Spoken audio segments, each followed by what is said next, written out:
fun. I feel like it was a great team win. We were kind of firing on all three cylinders, offense, defense, and special teams. And we had a lot of guys who just recently got signed or just like had the opportunity to get their name called and come in and step up and play well. And a lot of guys did that, and the team showed a lot of fight.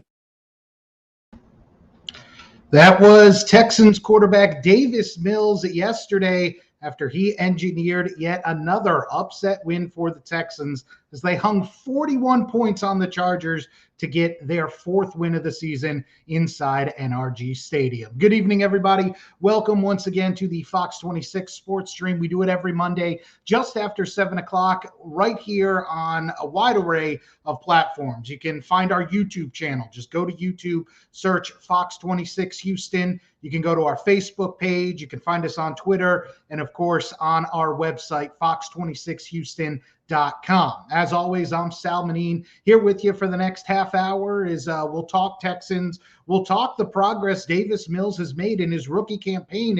Don't look now, but he's putting up better numbers than a lot of the guys who were taken well ahead of him. 5 QBs went in the first round, and Davis Mills is putting up better numbers than at least 4 of them. So we'll get into that. We'll also talk everything that's going on as it pertains to COVID and the sports world, everybody being affected, including both the Rockets and the UH men's basketball team. So we will get into that. And not only is COVID affecting Kelvin Sampson's Cougars, but his top 2 players now done for the season. So we will get into all that and more as things roll along here. But we want to start with the Texans. You heard Davis Mills saying how good it felt to go out and get a win as a starting quarterback. First time Texans have won back-to-back games this season. And once again, they were underdogs. And once again, the rookie went out there, took what the defense gave him. Granted, there was COVID affecting both teams, but we knew the Texans were down almost 24 players from their active roster because of health and safety protocols. And yet he goes out there and is able to help engineer one of the best all-around games that the team has played this year. Got a big boost from the run game. Rex Burkhead turning the clock back, goes for over 100 yards, 2 TDs on the ground, and then Davis Mills finding the end zone twice through the air as, again, the Texans upset the LA Chargers to get their 4th win of the season. So here's what the rookie has been doing as of late. These are the last 3 games for Davis Mills. I mentioned the 2 TDs and no picks yesterday against the Chargers. Then the week before that, going on the road, beating the Jaguars as he, again, multiple touchdowns. And one thing that has been a trend in all 3 of these games, including when he regained the starting job a few weeks ago against the Seahawks, is Davis Mills has gotten off to a very good start in all 3 contests. And what has really been the difference the last 2 weeks as opposed to that first start against the Seahawks, and even some of what you saw earlier in the year with Tyrod Taylor at quarterback, is the Texans have been able to at least find something offensively in the second half. That it's not just a matter of, all right, once you stop scripting plays or once the defense has seen you and been able to make some adjustments, that they're able to put the clamps down on Houston. They've been able to at least sustain some drives and keep scoring as the Texans now 4-11 on the year as they get set to hit the road and will visit San Francisco this Sunday to take on a 49ers team that right now is in the playoff hunt and looks to remain there. Let's get another comment in from Davis Mills after yesterday's game and the way the locker room is feeling after another upset win by the Texans. We in the locker room don't really try to listen to the outside noise. We I think Conley just said it and Coach Coley said it earlier, any given Sunday, we come out here every week with the same mission and the same goal in mind, and that's to win football games. And we have the guys in the locker room to do it. And if we play well as a full team, I think, we have a chance to win every week. And they say in the NFL, any given Sunday, but we saw at least the last couple weeks that the Texans do have a chance if they're able to follow a similar script, and that is don't turn the football over and at least get something going on the running side of things. And again, best all-around game from a running perspective yesterday for not only Rex Burkhead, but the entire offensive line, which was an offensive line in flux, that you had guys moving all over the place because of not just COVID, but also injuries. Remember, Laramie Tunsil's been out since October after having surgery on his thumb, and yet the Texans were able to figure something out and go out there and get a win over the Chargers. So does this mean that you can now anoint Davis Mills, that he's the guy, you found your franchise quarterback, and you can just sit back and coast from here, that you figured out what the post-Deshaun Watson world is going to look like if you're a Texans fan? I don't know if you go that far, but you at least look at where Davis Mills ranks against the other quarterbacks, rookie quarterbacks this season. He's second in completion percentage to only Mac Jones, third in yards behind Mac Jones and Trevor Lawrence. And don't forget, those guys have been starters since day one. Obviously, Davis Mills has not been the everyday starter week in and week out, but he's second among rookie quarterbacks in touchdown passes and fourth, meaning of the rookies who have actually started multiple games, he's thrown the fewest number of interceptions, fewer than Mac Jones and Justin Fields and Trevor Lawrence. We won't include Trey Lance because he obviously has not been a starter and has only attempted less than 50 passes. But I think what this does, if you are Nick Caserio and the Texans front office, is this at least gives you another year. This at least gives you the 2022 draft that you don't have to go and spend some of your most lucrative draft capital, because the Texans are going to have a top 5, likely top 3 pick of their own. Then everybody is assuming that they will be able to trade Deshaun Watson at some point this offseason once you get a clear resolution as to his legal situation and everything that is going on off the field as it pertains to Deshaun. And so you're expected to get back at least one, if not multiple draft picks, first-round draft picks this season. And so you don't have to, if you are the Texans, have to perhaps overspend on, say, a Kenny Pickett out of Pitt or a Matt Corral out of Ole Miss.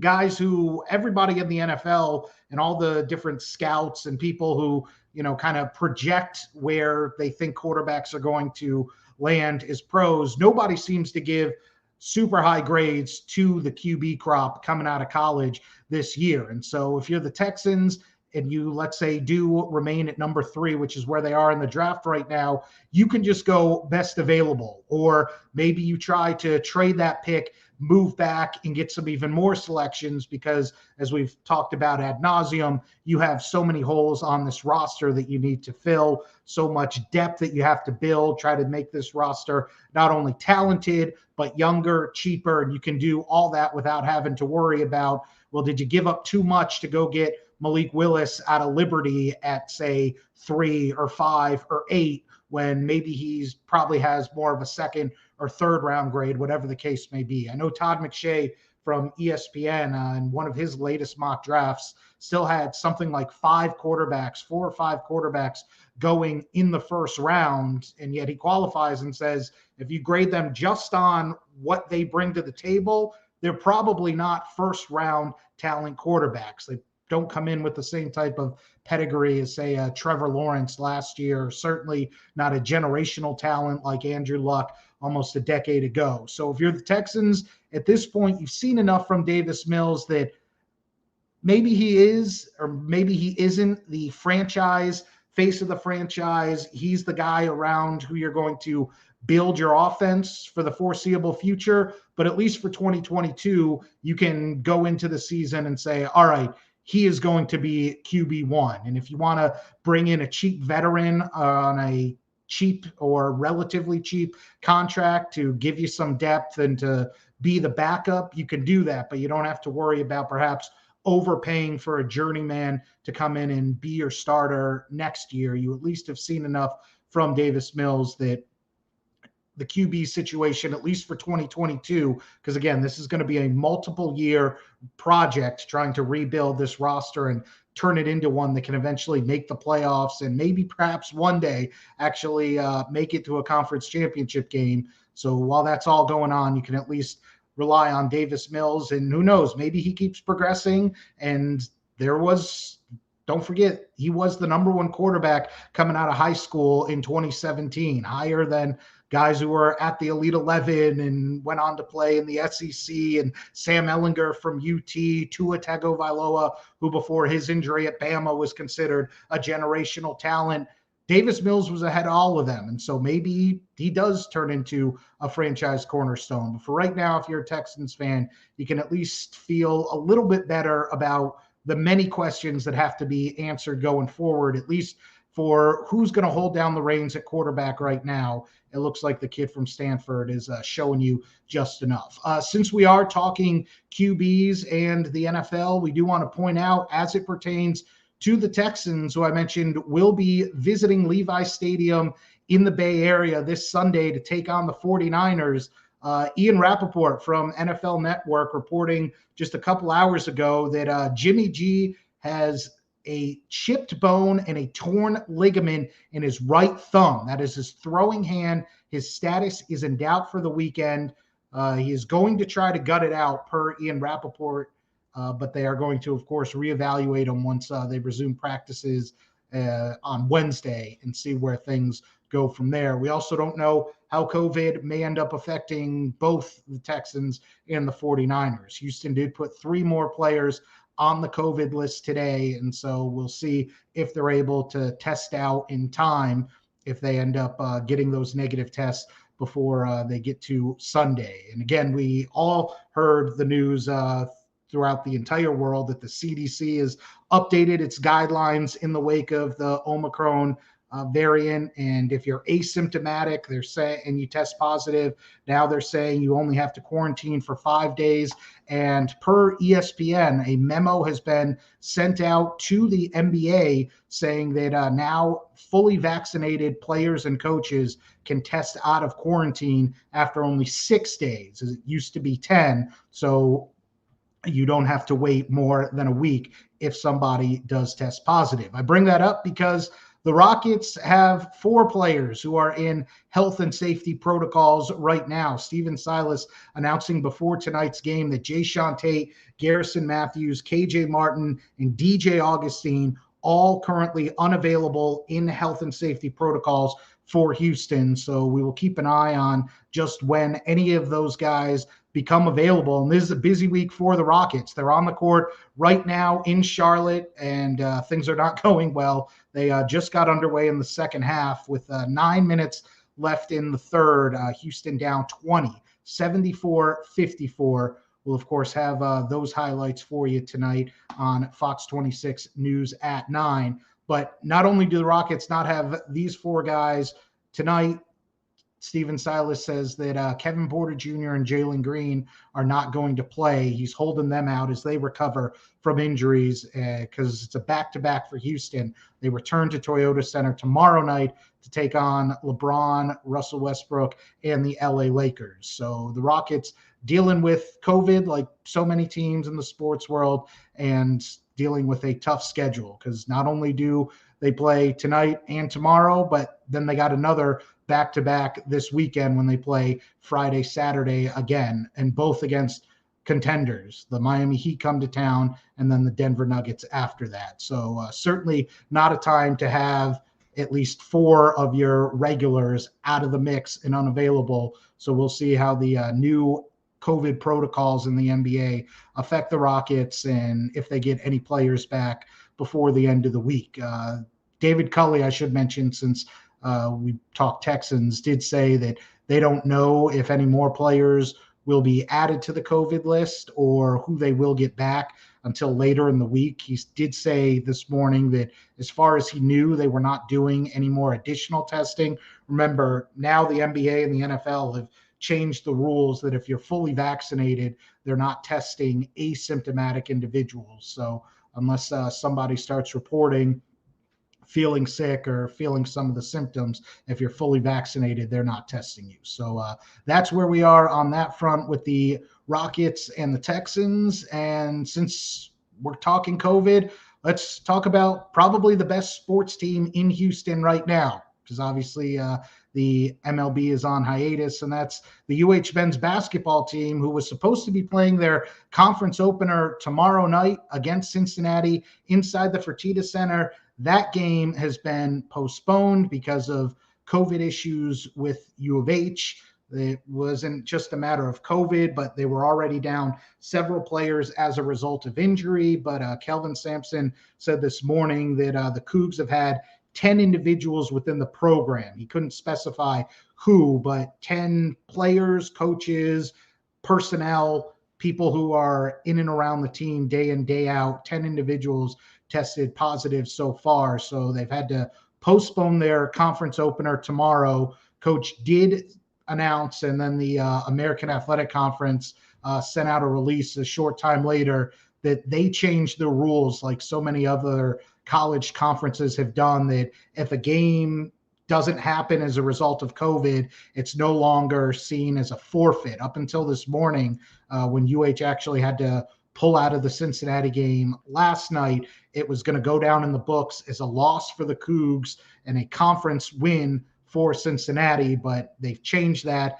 in the wake of everything we've learned about Omicron and the new variant. And so it's just being put in the books as a no contest. So UH and Cincy will have the opportunity, if the schedule allows, to try to make it up at some point, but it does not count as a loss for the Cougars. And Kelvin Sampson says that his team is planning to play its next game, which would be Sunday afternoon on the road when they visit Temple. That, though, is just part of what has been a very difficult week for Coach Sampson, his staff, and the entire Cougar basketball team, because their top two players are now done for the season. Tremont Mark last Wednesday announced he had to undergo surgery on his shoulder. He's going to be out for the entire year. And then on Christmas Eve, the Cougs' best player this season, arguably the leading candidate to be the conference player of the year, somebody who was having an All-American type season, junior Marcus Sasser, announced he will have to undergo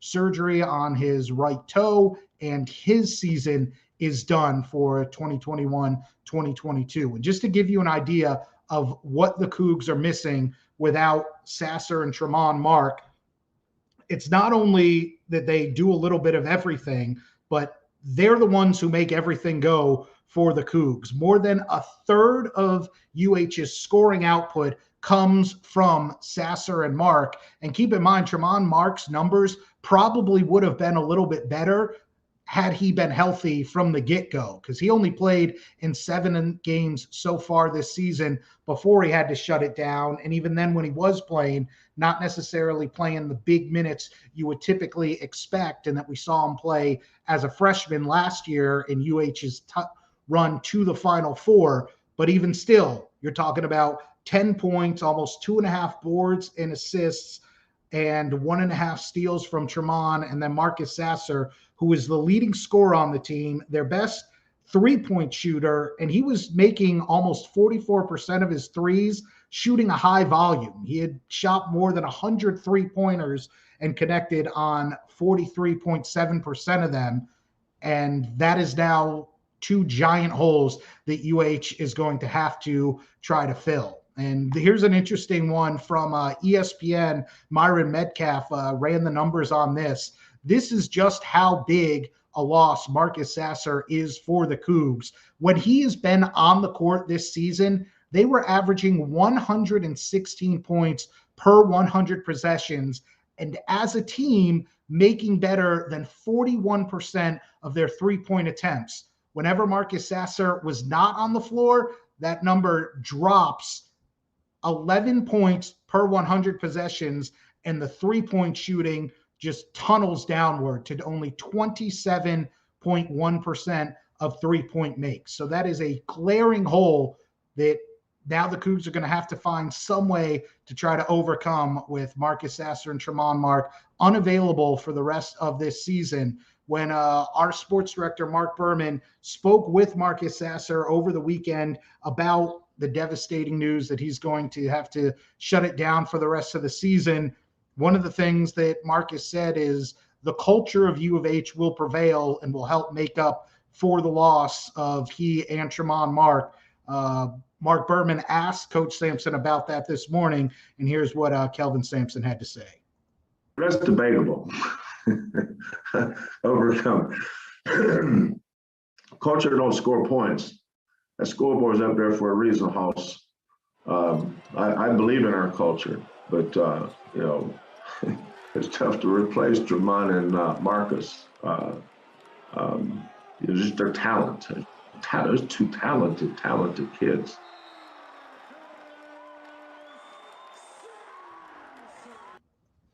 I like that. The scoreboard's up there for a reason. You could certainly tell this is an individual who's been around the block a few times and knows how it works in big-time college basketball. Let's get some more in from Coach Sampson on losing Tremont Mark and Marcus Sasser for the year and having to try to make up for that for a team that in the latest AP poll that came out today, they're up to number 12 in the rankings. They're still probably the favorites to win the American Athletic Conference, but there's still a lot that they need to figure out as we get set to flip the calendar to January and begin conference play.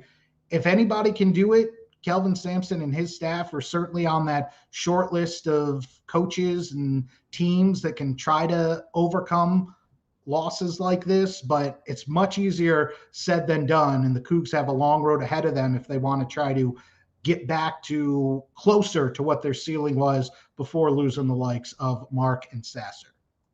There's a reason we're ranked 12th in the nation.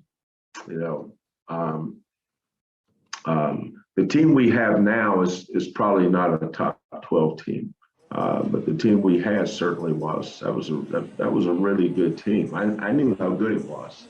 But this team, we've got to figure out who we are, how we're going to win. What do we do? Those are all fun things for a coach. I love doing that.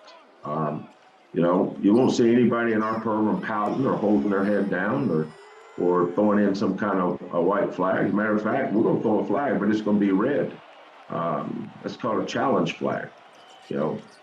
This is about a challenge for us. You bow your neck, you grit your teeth, you throw your chest out there, you hold your head up, and you go compete, man. That's what our culture is about. We're not going to replace Marcus' three-point shooting. You say, well, Marcus, who's going to score? Well, somebody's going to score. We're not playing against Sandy Koufax. Nobody pitching those shutouts against us will score. But the thing that we've relied on to win games, we'll still continue to do that.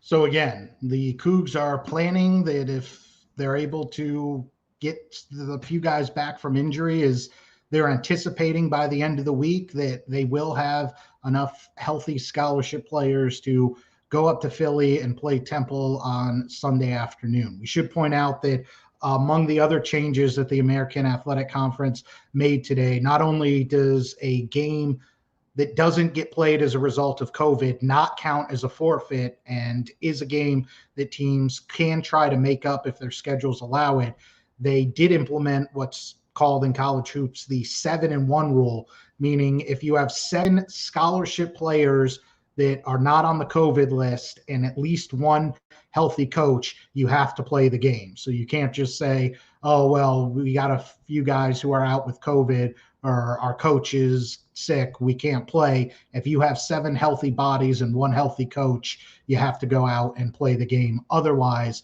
it does count as a forfeit if you will not play. So the Cougs right now planning to play on Sunday afternoon, and we'll see what happens as the week progresses. Do also want to point out that UH will be in action tomorrow morning in the Central Time Zone. UH football will play the Birmingham Bowl against Auburn in their backyard. It is an 11 a.m. kickoff Central Time between the Tigers and the Cougs. Again, UH's top 2 defensive players, defensive lineman Logan Hall and cornerback return specialist, sometimes wide receiver Marcus Jones, will not play as they both are having to undergo surgery and rehab injuries and then declare for the draft. Logan Hall expected to be a first-round pick, and Marcus Jones, with the All-American season he just put in, is going to garner plenty of NFL interest. But everybody else on the offensive side of things, as of right now, so far, based on what we know is going to be available for the Cougs. Both Dana Holgerson and Brian Harsin were keeping it close to the vest as far as on the eve of the game, divulging just who is or is not available as a result of COVID. But both coaches said they're ready and they will play this game tomorrow morning, again, 11 a.m. So we will have that for you tomorrow. But tonight we will have the latest update on the Rockets and much more on what's going on with UH basketball. One final check-in on how things are going in Charlotte before we sign off. Still not going well for Houston. 84-62 Hornets, 4.5 minutes left in the third quarter. Eric Gordon and Christian Wood, only guys in double figures for the Rockets, whereas Charlotte already has 4 guys in double figures. Scary Terry Rozier with 18, LaMelo Ball, 4 of 7 from deep, 16 points, 6 assists, 4 rebounds. So the shorthanded Rockets trying to snap a 3-game slide. Looks like it's going to take an epic fourth quarter if they want to make that happen. So those highlights plus team reaction coming up for you on Fox 26 News at 9. As always, for all the latest up-to-the-minute updates on everything in the Houston sports scene, be sure to follow our sports director, Mark Berman. You can find him on Twitter. He is at Mark Berman, Fox 26. For all of us here at Fox 26, I'm Sal Manine. We'll do it again next Monday, just after 7 o'clock. Thank you for joining us. This has been the Fox 26 Sports Stream.